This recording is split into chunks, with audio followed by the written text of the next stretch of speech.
Hello and welcome to Health Studies 216. I appreciate your registering for this class. This is called an Introduction to Lab Values, and I understand that I have those of you who have fairly extensive clinical backgrounds and some of you who are just starting out. And so let's remember this is an introductory lab values class. However, I will try and give you application as we go through each topic that will help you if you're currently in clinical practice or if you're just getting ready for that. So the course navigation menu buttons, that'll be the purpose of this video, is just to show you, one, how to navigate the course, and two, how to earn an A in this class. The first thing is these buttons should be labeled fairly intuitively. Your schedule is going to tell you which the topic for each week. And the way that the class will work is each Monday by 5 p.m. I will post new lecture notes, new lecture video, and a weekly quiz. And you'll access all of those right here. So this is entirely online. If you have a question, the easiest way to get that to me is just to click that I have a question button and post it on the discussion board. And I need to open up this week's forum. So each week I'll have a discussion forum for any questions that come up. The other way that you can contact me is if you click that Contact Jody link. I'll have my picture up there. I'll have my contact information such as my phone, my home phone, and my email, and you should be able to get a hold of me any of those ways. But the preferred way is go ahead and post your questions here, and that way all students have the benefit of seeing your answer. All right, how are you going to earn an A in this class? Well, each week you're going to have a weekly video lecture, so that would be one way. And I have lecture notes. So instead of a textbook, each week I will post lecture notes for this course. And they will be posted as PDF files. So the first thing is, if you can't open the file, I will go ahead and include a download to a free PDF viewer, but I bet most of you have a PDF viewer installed on your computer. You're going to open up those notes and you're going to use it like you would a textbook. If you found that it's helpful for you to review your textbook first, I would review those notes first and then watch the video. If you find that it's helpful for you to watch the video first and then read your textbook, then approach your lecture notes that way. Watch the video, then review your lecture notes. And then don't forget to take that weekly quiz. So the weekly video lectures are accessible through YouTube. And the advantage of that is, should you choose to have access to these videos after the class ends, you will have them.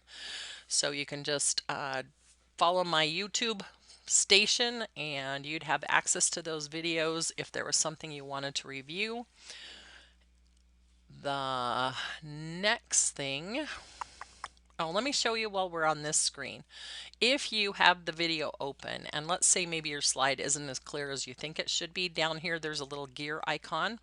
It usually will default to auto quality, but you can also choose where you put it. And so if it's not as clear as you'd like, you might try that little tip. Now let's get out of here. And let's go back to our course site, wherever it went. Oh my word, I may have, there, I thought I closed out of it. Confusing myself, that's never good when I'm trying to show you how to navigate.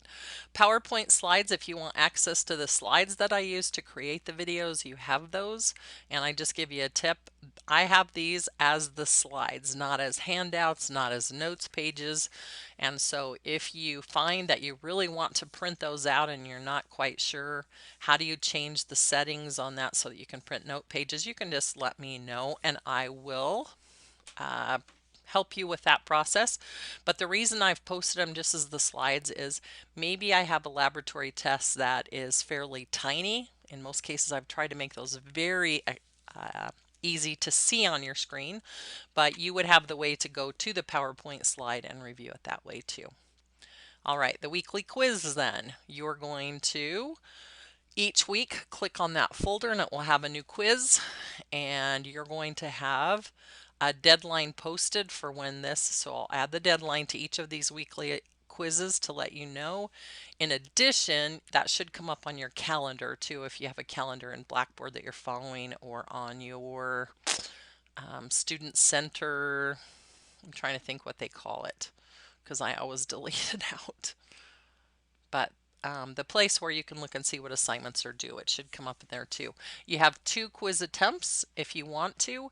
It doesn't mean you have to take the quiz twice. You have nothing to lose though. I'm going to take your highest score. So if you take it once and you get the score that you're happy with, you're done. If you don't, you can always take it again. And as I said, you have nothing to lose because I record the highest score. So how are you going to earn an A in this class then? Each week you're going to get on and get those lecture notes. Each week you're going to watch that weekly video lecture. Each week you're going to take that weekly quiz. If you have questions, you're going to post them here. And you can always check your grades here. If something looks like it's not opening correctly, if it looks like I may have forgotten to open up that week's content, would you please drop me an email? That would be a good time to email me. But unless you hear different, each Monday by 5 p.m. there should be a new video lecture, a new quiz, and new lecture notes available to you. And your final grade in this class will be determined by your score on those quizzes. There will not be a quiz during finals week. However, there will be a final quiz that kind of includes information from all the previous lectures, but it's going to be taken on Blackboard just like you do any of your other quizzes. So these quizzes can be taken from any computer, and I look forward to having you in the class.